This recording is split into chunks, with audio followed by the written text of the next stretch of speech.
The relative humidity in percentage of a certain city for a month of 30 days was as follows. Humidity मतलब के amount of water vapours in the air, ठीक है। तो उसकी 30 days की जो readings थी वो किसी एक शहर की हमने नोट की, तो ये उसकी रीडिंग्स निकल आई, ठीक है। अब हमें क्या बोला गया है, construct a grouped frequency distribution table with classes 84 to 86, 86 to 88 etcetera. तो हमें एक ग्रुप्ड फ्रीक्वेंसी डिस्ट्रीब्यूशन टेबल बनाना है, यानी कि हमें ये जो पूरी इन्फॉर्मेशन दी गई है इसको एक टैबुलर फॉर्मेट में लिखना है, एक टेबल की फॉर्मेट में लिखना है, लेकिन उसके ग्रुप बना के। और ग्रुप कैसे बनाएंगे, हमें जो उसकी क्लासेस बनानी है वो इस तरह से बनानी है, 84 to 86, 86 to 88। तो क्लास साइज़ कितना हो गया इसका 2, ठीक है। तो 2 क्लास साइज़ की हमें मल्टीपल क्लासेस बनानी है और उसमें इस सारे डाटा को हमें अकोमोडेट करना है, ठीक है। हम इसको कर लेंगे।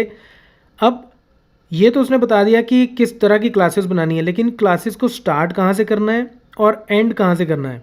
इसका एक बड़ा सिंपल सा तरीका होता है कि आप इस टेबल में से सबसे छोटी वैल्यू और सबसे बड़ी वैल्यू पहले आइडेंटिफाई करो।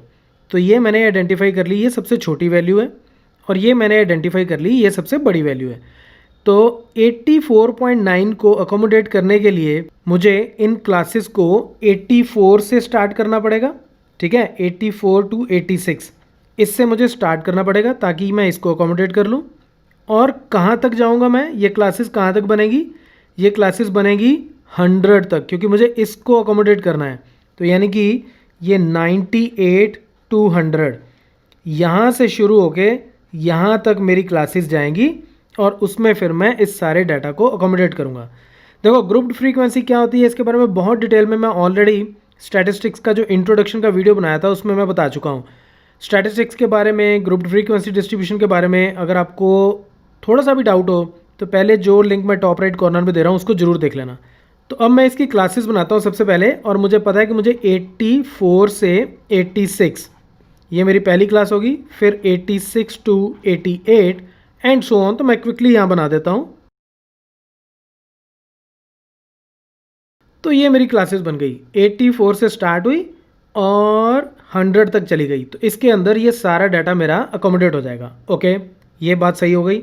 अब ये जो मैंने टेबल बनाया है, देखो मुझे उसने बोला है कि आपने क्या बनाना है, ग्रुप्ड फ्रीक्वेंसी डिस्ट्रीब्यूशन टेबल। तो पहली बात थी कि हमें ग्रुप बनाने हैं, ग्रुप मतलब क्लासेस बनानी है। तो ये मैंने क्लासेस बना ली, और ये किसकी क्लासेस हैं, ह्यूमिडिटी इन परसेंटेज की, ठीक है। ये जो मुझे ये पूरा डाटा दिया है इसके मैंने ग्रुप्स बना लिए। तो पहला कॉलम मेरा ये बन गया। दूसरा कॉलम क्या है, अब फ्रीक्वेंसी डिस्ट्रीब्यूशन टेबल, यानी कि मुझे इनकी फ्रीक्वेंसी फाइंड आउट करनी। फ्रीक्वेंसी का मतलब कि जैसे ये क्लास है इसमें कितनी एंट्रीज़ हैं, ये जो क्लास है इसके अंदर कितनी एंट्रीज़ हैं, इस टेबल में कितनी एंट्रीज़ हैं जो इस क्लास के अंदर लाई करती हैं, उसका अकाउंट मुझे यहाँ पे लिखना है। तो सिंपल सी बात है, देखो 84 से 86 और ये 86 से 88। अब इस क्लास की अपर लिमिट इस क्लास की लोअर लिमिट के साथ ओवरलैप कर रही है। तो ऐसे में अगर आपको याद हो, ऐसे केस में अगर मेरे पास वैल्यू 86 हो तो वो मैं कहाँ काउंट करूँगा, वो मैं यहाँ काउंट करूँगा और यहाँ पे नहीं काउंट करूँगा। यहाँ मुझे वैल्यूज़ चाहिए जो 86 से कम हो। तो 84 से लेके 86 से कम वाली वैल्यूज़ जो हैं वो मैं इस टेबल में फाइंड आउट करता हूँ, और जितनी वैल्यूज़ हैं उसका काउंट मैं यहाँ लिख देता हूँ। तो let's try to find out. तो ये मेरे पास एक वैल्यू आई 84.9 एक, और उसके बाद और कोई भी नहीं, तो सिर्फ एक वैल्यू है 84.9, तो वो मैं उसका काउंट यहाँ लिख देता हूँ 1। अब हम 86 से लेके 88 तक की वैल्यूज़ फाइंड आउट करते हैं, लेकिन 88 इंक्लूड नहीं होगा। ओके, तो 86 से 88 तक की कितनी वैल्यूज़ है, लेट्स फाइंड आउट। तो ये मेरे पास एक वैल्यू ये आ गई 1 एंड दैट्स इट। तो इसमें भी सिर्फ एक ही वैल्यू आई। अब हम एक वैल्यू और चेक कर लेते हैं, 88 to 90, देखते हैं कि इसके बीच कितनी वैल्यूज़ आती हैं यहाँ से। तो ये मैं यहाँ देखता हूँ, तो सबसे पहली वैल्यू मेरी ये आ गई, ठीक है, 89.2 ये इसके अंदर आती है। और उसके बाद मेरे पास वैल्यू आएगी ये 89। तो टोटल कितनी वैल्यूज़ हो गई मेरे पास 2, तो 2 वैल्यूज़ मेरी यहाँ पे आ गई। सिमिलरली ये बाकी भी हम फिल कर देंगे इसी में से देख देख के, तो वो मैं आपके लिए क्विकली कर देता हूँ। तो ये मेरी इतनी वैल्यूज़ आएंगी। इसमें से जस्ट इन केस आप चेक करना चाहते हो, आप चाहो तो इस वीडियो को थोड़ा फॉरवर्ड कर लो। मैं जस्ट क्विकली एक बार वैलिडेट करने के लिए ये बताता हूँ कि 94 और 96 के बीच में 6 वैल्यूज़ हैं और वो कौन कौन सी हैं। तो 94 से लेके 96 से नीचे तक, तो हम चेक कर लेते हैं। यहाँ पे एक वैल्यू ये आएगी मेरी 1, उसके बाद ये 2, 3, देन 4, 5, 6 एंड डन। ठीक है, 96.1 जो है ये बड़ी हो गई तो इसको हम नहीं कंसिडर करेंगे। तो 6 वैल्यूज़ मैंने यहाँ पे एक बार वेरीफाई भी कर ली। Fair enough. तो ये हमारा क्या बन गया, फ्रीक्वेंसी डिस्ट्रीब्यूशन टेबल। ठीक है, ये एक टेबल बन गया, इसके 2 कॉलम्स हैं। तो इधर मैंने क्या लिखी, ह्यूमिडिटी, और इधर मैंने उसकी फ्रीक्वेंसी लिख दी। तो ये बन गया फ्रीक्वेंसी डिस्ट्रीब्यूशन टेबल। एक पार्ट हो गया। अब दूसरे पार्ट के बारे में बात करते हैं।